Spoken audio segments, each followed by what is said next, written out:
नमस्कार। हमारे साथ हैं नाज़िया जी और नाज़िया जी के साथ प्रॉब्लम्स इनकी इनका पीछा छोड़ने का नाम नहीं लेती। इनके ऊपर कम से कम 20 या 25 एफआईआर हो गई, पता नहीं अब तक काउंटिंग भी भूल गई हैं। लेकिन एफआईआर्स कंटिन्यू कर रही हैं। वेस्ट बंगाल में इनको परेशान किया जा रहा है। पहले भी इनको जेल भेजने की कोशिश की गई थी, अब भी।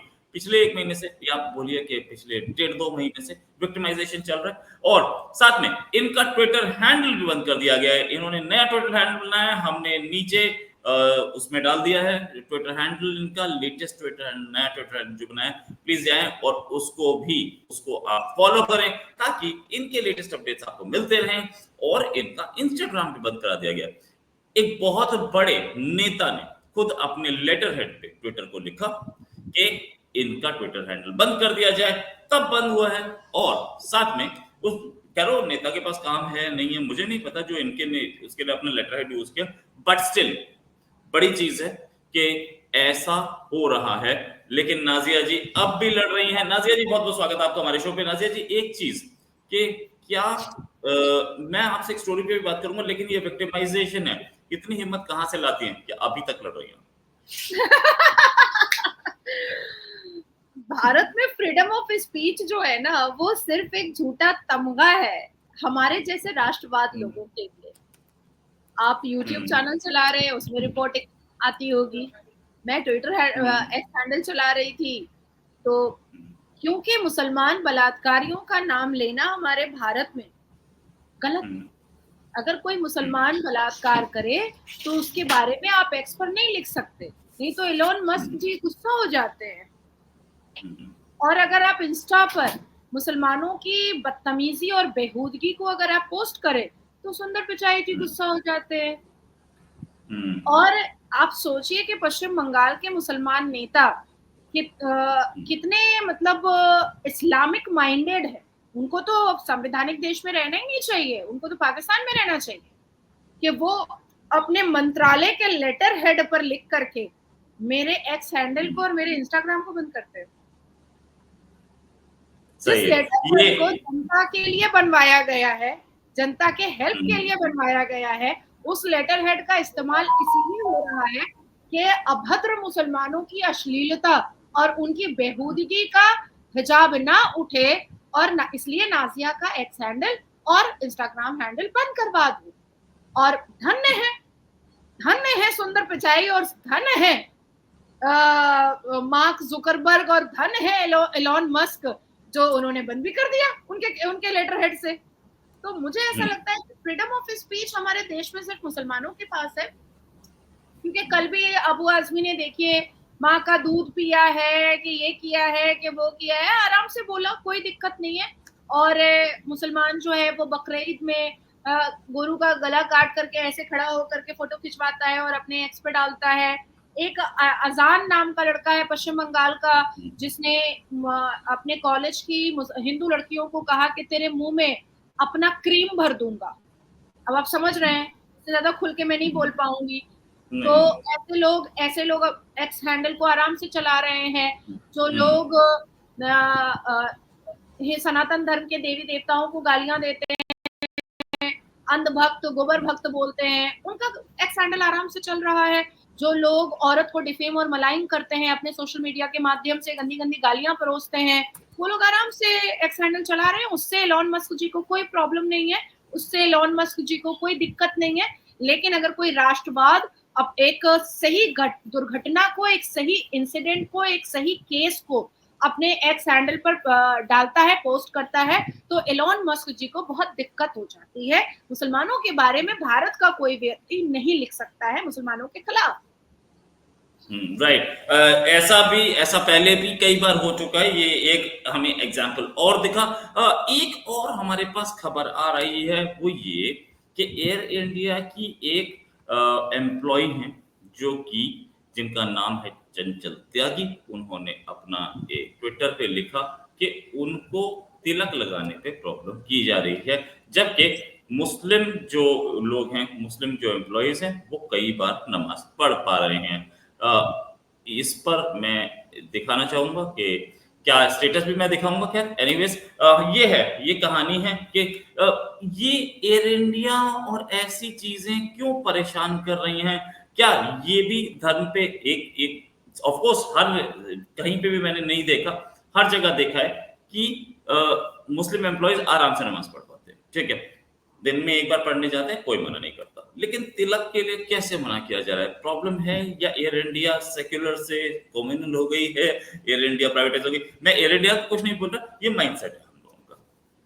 नहीं, एयर इंडिया को तो मतलब बोल करके कोई फायदा भी नहीं है, क्योंकि मुझे ऐसा लगता है कि रतन टाटा जी के जो अभी उत्तराधिकारी पूरा देख रहे हैं, उनको शायद पता भी नहीं होगा, और अब शायद क्योंकि न्यूज़ वायरल हो रही है तो शायद अब उनको पता चलेगा कि इस तरीके की घटनाएं जो है वो स्टाफ्स कर रहे हैं। अब उनको इन्फॉर्मेशन आएगा, तो मुझे नहीं लगता है कि हमें एयर इंडिया कंपनी को कुछ बोलने की जरूरत है। हाँ, लेकिन जो लोग अपॉइंट हो रहे हैं, जो मुस्लिम जिहादी और आतंकी माइंडेड अपॉइंट हो रहे हैं, उन पर हमें टिप्पणियां करने की और उन पर हमें आलोचना करने की जरूरत है। जी, मैंने भी ये ट्वीट किया है, इसको मैंने भी ट्वीट किया है।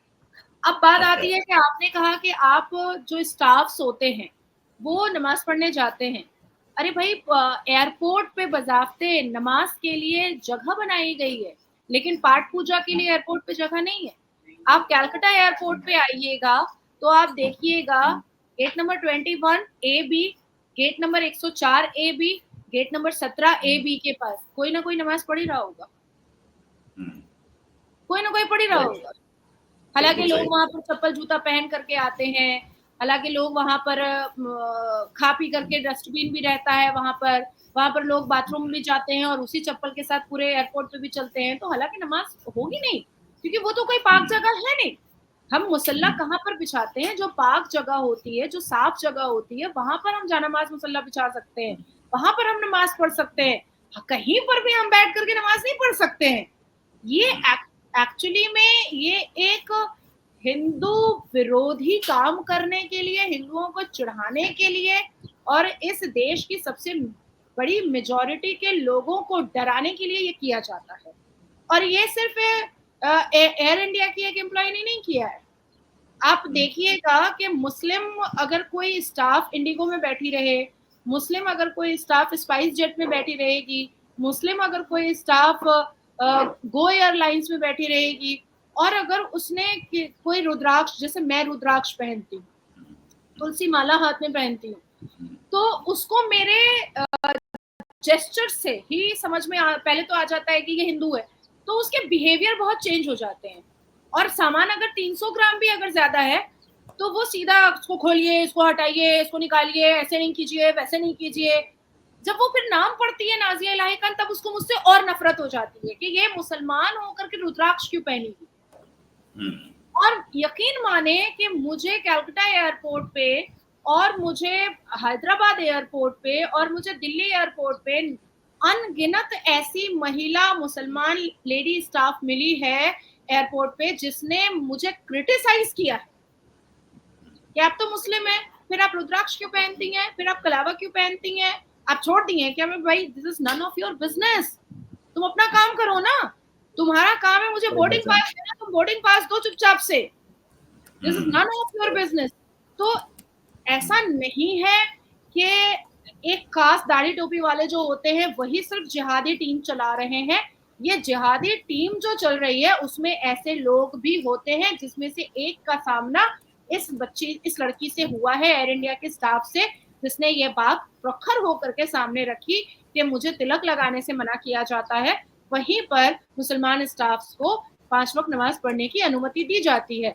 अब आती है बात, कुछ दिन पहले ही डॉक्टर जाकिर नायक, भगोड़ा जाकिर नायक कह रहा था कि वो पाकिस्तान के एयरपोर्ट के लोगों ने उससे सामान का 50% पैसा मांगा, जबकि भारत के एयरपोर्ट के लोग उससे 2-2 हजार केजी का पैसा नहीं मांगते हैं। तो क्या ही पता कि एयर इंडिया की वो मुस्लिम स्टाफ जाकिर नायक की मुरीद होगी, जाकिर नायक की फॉलोअर होगी, या जाकिर नायक की वो स्लीपर सेल होगी। ये भी तो हो सकता है, क्योंकि इससे पहले भी जाकिर नायक जो स्कूल चलाता था उसमें कई जिहादी एक्टिविटीज होती थी और टेररिज्म एक्टिविटीज करते हुए कई स्टूडेंट्स उसके अरेस्ट हुए हैं। इस बात में तो कोई दो राय नहीं है। और जाकिर नायक ने खुद ही 1 अक्टूबर को पाकिस्तान के चैनल पर पॉडकास्ट करते वक्त ये बात खुद एक्सेप्ट किया है कि 3 मिलियन उसके फॉलोअर भारत से हैं। तो हो सकता है कि एयर इंडिया की वो मुस्लिम स्टाफ जो है वो उसकी ही कोई चेली होगी। अब मुस्कान लश्कर तैयबा के अलकायदा के चीफ थी, रखेल थी, कीप थी। किसको पता था? आपको पता था क्या? मुझे पता था क्या? इस देश के लोगों को पता था क्या? वो तो मस्त कचरारे नैना पर साड़ी पहन करके नाचती थी और फिर अचानक से एक दिन वो हिजाब में आई और नारे तकबीर उसने खड़ा कर दिया, एक हिजाब कंट्रोवर्सी उसने स्टार्ट कर दी। अब कहाँ है मुस्कान? तो अचानक से हमें पता चला ना कि अलकायदा के चीफ की वो रखेल है। तो उसी तरीके से बहुत सारे ऐसे राज है जो इन्वेस्टिगेशन के बाद, इंटरोगेशन के बाद, प्रॉपर लीगल प्रोसेस के बाद पता चलता है। तो मुझे ऐसा लगता है कि आने वाले वक्त में जब उस एयर इंडिया की लेडी स्टाफ जो मुसलमान है उसका जब इन्वेस्टिगेशन होगा तो शायद वो जाकिर नायक या अलकायदा या जैश ए मोहम्मद की कोई स्लीपर सेल हनी ट्रैप दिखाई दे देगी। अदरवाइज मैं मुस्लिम हूँ, मेरी अम्मा मुस्लिम है, मेरे अब्बा मुस्लिम है, मेरी बहनें मुस्लिम है, हम लोग भी ट्रैवल करते हैं, हम लोग भी लोगों से मिलते हैं। कोई रुद्राक्ष पहने, मैं तो अपने मुसलमान घर में रुद्राक्ष पहनती हूँ, मुझे तो कोई नहीं मना करता है। मैं तो अपने मुस्लिम पूरे परिवार में टीका लगा करके पूजा करके आती हूँ, मुझे तो कोई नहीं मना करता, मुझे तो कोई नहीं कहता है। हम तो एक हिंदू धर्म जिनका टीका, कलावा, रुद्राक्ष, तुलसी माला, ये तो उनकी प्रथा है, उनकी सिविलाइजेशन है, उनकी संस्कृति है, उनका संस्कार है, तो वो तो करेंगे ही। तो आपत्ति उन्हीं को होती है जो ऐसे किसी जिहादी टेररिज्म ऑर्गेनाइजेशन से जुक्त होते हैं। अदरवाइज नॉर्मल मुस्लिम को, जो एडुकेटेड मुस्लिम है, उनको इन सब चीजों से क्या आपत्ति होगी? अब मैं मुस्लिम और मैं जब रमजान में ट्रैवल कर रही होती हूँ तो मैं इंटेंशनली, स्पेसिफिकली, अप्रोप्रिएटली मैं एयर होस्टेस को बोल देती हूँ कि आप मुझे प्लीज जिस स्टेट में हमारा फ्लाइट उड़ रहा होगा उसमें अजान का टाइम बता दीजिएगा, क्योंकि मैं रोजे में होती हूँ। और वो लोग मुझे हेल्प करते हैं, बिल्कुल हेल्प करते हैं। अब वैसे में अगर एयर होस्टेस के माथे पे तिलक होगा और मैं कहूंगी ए तुम तिलक नहीं लगा सकती हो, दैट मीन्स कि I am involve with some terrorism organisation. Otherwise मुझे तो कोई प्रॉब्लम नहीं है। या मैंने उससे अजान का टाइम पूछ लिया फ्लाइट में बैठे हुए, उड़ती हुई फ्लाइट में, तो उसने तो मुझे नहीं कहा कि आपको मैं क्यों बताऊं, आप अपनी मर्जी से करें, आप ये सब सोचना यहाँ नहीं कर सकती। उसने तो नहीं कहा, उसने तो और पहले कहा कि मैम अगर आपको किसी भी चीज की जरूरत होगी, पानी की, फ्रूट्स की, तो आप मुझे कहिएगा, हम एक्स्ट्रा आपको प्रोवाइड करेंगे। और हर साल मेरे साथ ये होता है कि मुझे 1 महीने के रमजान में रोजा रख करके मुझे 3-4 बार फ्लाइट से ट्रैवल करना ही पड़ता है। तो वो 3-4 बार जो मुझे हॉस्पिटैलिटी, जो कंसर्न, जो केयर मुझे एयर होस्टेस से मिलता है, उसके लिए मैं अप्रिशिएट कर सकती हूँ, मैं बहुत तारीफ कर सकती हूँ। मुझे तो किसी ने कोई मतलब आड़े हाथों नहीं लिया कि आप रोजा रख करके बैठिए तो आप अपना समझिए। राइट, बिल्कुल सही।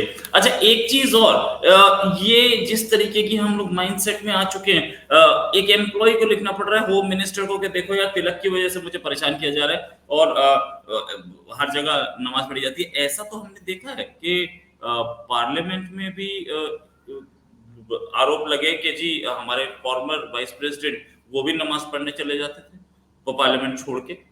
तब तो भाई कांग्रेस के ही कितने लोग चिल्ला चिल्ली किए थे कि ये क्या तरीका है कि जुमा के दिन 12 बजे से संसद जो है वो बंद ही हो जाता था, संसद बंद ही हो जाता था। अब देखिए असदुद्दीन अवैसी हमेशा फ्लाइट पर नमाज पढ़ता है, तो कहाँ उसको कोई पीट देता है? कोई तो नहीं पीट देता है। फ्लाइट पे कितने लोग होते हैं, कितने लोग हैं जो फ्लाइट पर नमाज पढ़ लेते हैं, तो कोई तो उनको नहीं मारता पीटता है। तो ये देखिए ये एक सोची समझी साजिश है जो सनातन धर्म को आघात पहुंचाने के लिए, सनातन धर्म को तकलीफ देने के लिए, सनातन धर्म को परेशान करने के लिए, सनातन धर्म के मानने वालों के विरोध में उतरने के लिए, सनातन धर्म के लोगों को डराने के लिए इस तरीके की चीजें की जाती हैं, इस तरीके की आतंकी एक्टिविटीज की जाती है। मेरा मानना है कि बिल्कुल कानूनी कार्रवाई उस मुसलमान एयर इंडिया की एम्प्लॉय पर होना चाहिए। और एयर इंडिया को भी मैं कहना चाहूंगी कि आप इमीडिएट उसको आप नौकरी से निकालिए, क्योंकि ऐसे आतंकी माइंडेड लोगों की जगह इतने बड़े एयरलाइंस में नहीं होनी चाहिए, बिल्कुल नहीं होनी चाहिए। और जहां तक मेरा आइडिया है और मेरा एक्सपीरियंस है, एयर इंडिया सच में बहुत फ्लेक्सिबल और बहुत सपोर्टिव और उसकी हॉस्पिटैलिटी बहुत अच्छी होती है, बहुत अच्छी होती है। वहां पर जितने मेरा आज तक भी मुलाकात जो है वो फ्लाइट के ऊपर मुसलमान एयर होस्टेस से नहीं हुआ है अब तक।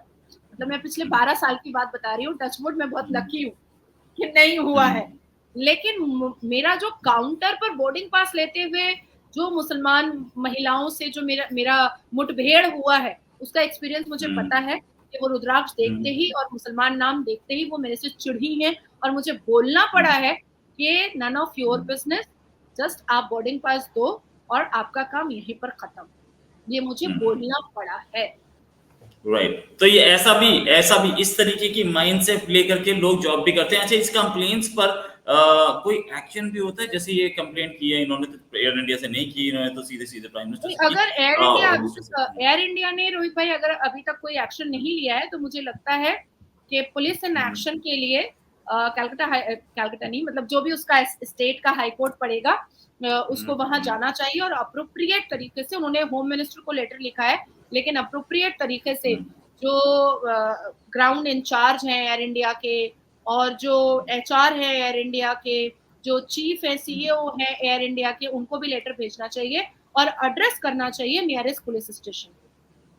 राइट ये ऐसा भी देखिए, एक तो है कि right to freedom of religion है, लेकिन उसका मतलब ये नहीं है कि कहीं पे भी नमाज पढ़ ली जाए और टीका ना लगाया जाए। अच्छा, टीका लगाने में प्रॉब्लम क्या है? प्रॉब्लम ये है कि दुनिया को दिखता है कि हिंदू है, और क्या है? तो वैसे तो नमाज पढ़ने से भी दिखता है, ये भी तो है। वो चीज अलाउड है और वो एयरपोर्ट में अलाउड है, लेकिन ये नहीं अलाउड हुई।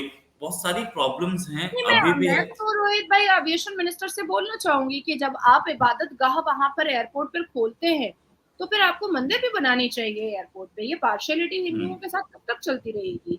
बज़ाब्ते नमाज पढ़ने की जगह है एयरपोर्ट पे, लेकिन एयरपोर्ट पर पूजा पाठ करने की कोई भी जगह नहीं, कोई भी जगह नहीं। राइट आप जितने भी भारत के जितने एयरपोर्ट है मैंने सब देखा हुआ है, सब सारे एयरपोर्ट पे मैं कदम रख चुकी हूँ। भारत में 28 स्टेट 28 एयरपोर्ट मैंने देखा है, लेकिन मैंने कहीं पर नहीं देखा। अभी अयोध्या एयरपोर्ट जो है वो लगता है कि भारत की सभ्यता के हिसाब से अयोध्या एयरपोर्ट बना है। आसाम एयरपोर्ट पर जब आप जाइएगा तो आपको लगेगा कि भारत का सिविलाइजेशन जो है वो आसाम एयरपोर्ट पर दिखाई दे रहा है, भारत की सभ्यता और संस्कार आसाम एयरपोर्ट पर दिखाई दे रहा है। अदरवाइज आप महाराष्ट्र आ जाइए, आप दिल्ली चले जाइए, आप कलकत्ता चले जाइए, आप हैदराबाद चले जाइए, आप बैंगलोर चले जाइए, आप केरला चले जाइए, नमाज पढ़ने की सब पर जगह है, लेकिन पाठ पूजा करने की कहीं पर भी जगह नहीं। राइट और वो भी नवरात्रे होते हैं और दूसरी चीजें होती हैं, तो कोई आदमी को जैसे आज करवा चौथ है, तो किसी को व्रत खोलने के लिए जगह हो नहीं है, लेकिन नमाज पढ़ने के लिए जरूर है। थैंक्स अ लॉट नाजिया इलाही खान जी, बहुत अच्छा डिस्कशन रहा। उम्मीद है जल्दी एक डिस्कशन और करेंगे। अभी के लिए नमस्कार, धन्यवाद, जय हिंद। वंदे मातरम, भारत माता की जय।